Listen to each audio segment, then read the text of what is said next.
मैंने आपको एक क्वेश्चन पूछा था कि ये जो पूजा करना और खुद से कर्म करना, ये आपने उसमें मुझे एक बताया था कि जब आप पूजा करते हो, तो कोई आपके लिए पूजा कर रहा है, उसका फ़ायदा वैसे मिलेगा, बट आप खुद पूजा कर रहे हो, बिल्कुल, तो उसका असर एक अलग रहेगा। क्योंकि उसकी भावनाएँ आपकी सीधी कनेक्ट होती हैं। देखिए, इस आप किसी पंडित जी को लाके महामृत्युंजय का जाप करवा रहे हैं अपने लिए या किसी मंत्र का जाप करवा रहे हैं, किसी ग्रह की शांति का करवा रहे हैं। पंडित जी ने एक उसके बारे में शिक्षा ली है और वो एक्यूरेट प्रोनाउंसिएशन जो होगा, उच्चारण उनका सही होगा। आपसे मंत्र अच्छे से जाप करते नहीं आता है ना?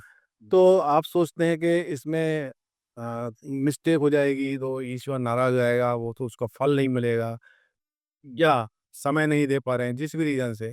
लेकिन जब आप खुद कुछ काम करते हैं ना, तो इसको इस तरह से लीजिए कि ईश्वर हमारे माता-पिता हैं और हम छोटे से बच्चे हैं। आप बड़े हो गए हैं लेकिन आप छोटे से ही हैं। आपकी उम्र 2-4 साल से ज़्यादा नहीं है उनके सामने। सीख ही रहे हैं। तो वो जब अपनी कोई भाषा में कुछ चीज़ माँगता है, तो उसको पता होता नहीं है, वो तुतलाता भी है, कुछ कह रहा है। आप समझ जाते हैं ये क्या कह रहा है, बल्कि जो माता होती है तो जब बच्चा बोलता नहीं है, तो वो समझ जाती है कि ये क्या कह रहा है।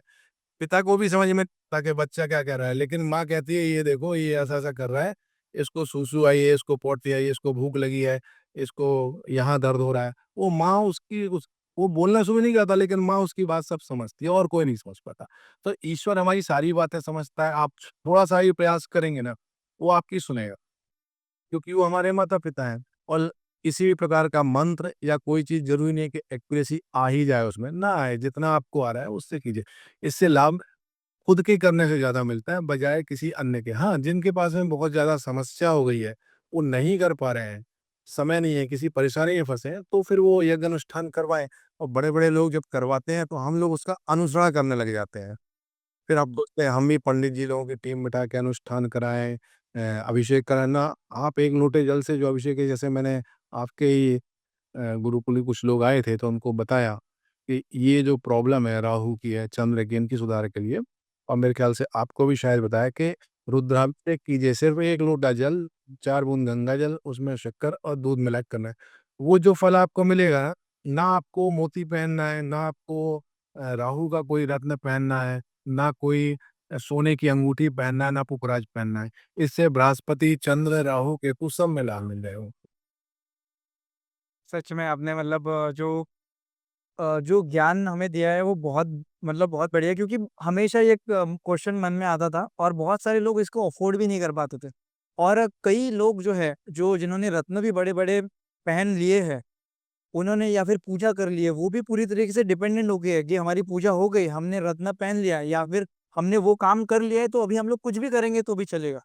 तो आपने उनके आँखों के सामने ये नॉलेज लाया है और उनके ऊपर प्रकाश डाला है कि सिर्फ़ ये करने से, पूजा करने से, रत्न पहनने से ही नहीं चलेगा। आपके जो कर्म हैं, आपको इस प्रेज़ेंट लाइफ़ में सुधारना ज़रूरी है और वो सुधारोगे तो ही आपका भला होगा। आपके सामने जो सिचुएशन आने वाली है, उससे आप उभर पाओगे, उससे निकल पाओगे। बराबर? जी, जी, इसमें बस एक चीज़ ज़रूर समझने का है कि मैं रत्न पहनने से इनकार नहीं कर रहा हूँ, हाँ, परंतु मैं ये कह रहा हूँ अगर आप कर्म कर सकते हैं, ग्रहों से रह तो प्राथमिकता उसको दें। अगर आप नहीं कर सकते हैं किसी वजह से, मान लीजिए आप स्टूडेंट हैं, मेडिकल स्टूडेंट हैं और आप तैयारी कर रहे हैं और अब आप 16 घंटे पढ़ते हैं, हुँ, तो उस समय में अब आपको मंदिर जाना या किसी जगह जल चढ़ाना बरगद के पेड़ पे या कोई भी या कुत्ते को रोटी, इनका समय नहीं मिल पाता। आप वहाँ अगर संबंधित रत्न पहनते हैं, चूँकि आप ईमानदारी से प्रयास कर रहे हैं, तो रत्न तो अपना काम करते हैं, ऐसा नहीं है कि नहीं करते हैं वो। एग्ज़ैक्टली। वो भी बिल्कुल काम करते हैं। लेकिन अगर आप कर्म को सुधार लेंगे तो वो जल्दी और तेज़ी से प्रभाव देता है। ओके। मतलब ये एक सपोर्टिंग है हमारे लिए, बट इसके साथ-साथ हमें एक पुश मिल जाएगा शायद, एक हमें एक सपोर्ट मिल जाएगा शायद, राइट? जी हाँ, और आपके अगर कर्म आपने पहचान लिया कि कौन से ग्रह को कौन-सा कर्म पसंद है, अगर आपको ये जानकारी लग जाए और अगर ये जानकारी नहीं भी है, लेकिन एक सरल भाव से, शुद्ध बुद्धि से अगर हम सोचें कि बचपन से हमको जो शिक्षा दी जाती है, सिर्फ़ उस संस्कार का पालन ही अगर कर लें ना, तो अपने आप कर्म सही हो जाते हैं। जैसे जब बच्चे छोटे रहते हैं हम लोगों को बताया जी झूठ नहीं बोलना, ऐसे ही कोई बड़ा है उसके पैर छुओ, ये बचपन से संस्कार मिल रहे हैं। भगवान के हाथ जोड़ो, स्कूल जा रहे हैं पढ़ाई करो, नहा लो समय से, है ना? गंदे कपड़े मत पहनो, ये छोटी-छोटी चीज़ें। चिड़िया को मारो मत, उसको दाना खिलाओ, कुत्ते को प्यार करो, गाय को रोटी खिलाओ, प्यार करो, सबसे प्यार करो, लड़ो मत, गलत बातें मत बोलो, नशा ना करो। यही कर्म है, ये बहुत सिंपल कर्म है और ये सारे ग्रहों से प्रभावित है। अब आप इन्हें कि जिन लोगों को लगातार असफलता मिल रही है और जो लोग ज़्यादा परेशान हैं, जो ज़्यादा टेंशन में हैं और राहु केतु का प्रभाव उनके ऊपर देखने मिलता है, स्पेशली राहु का। तो वो आप देखेंगे उनकी आदत में होगा कि वो 8 बजे, 9 बजे, 10 बजे तक सोते रहेंगे, रात में देर तक जागेंगे, नॉन-वेज खाएँगे, ड्रिंक करेंगे, गंदे रहेंगे, साफ-सफाई पे ध्यान नहीं देंगे। तो वो राहु और बिगड़ता चला जाता है। आपको ज़्यादातर लोग ऐसे मिलेंगे।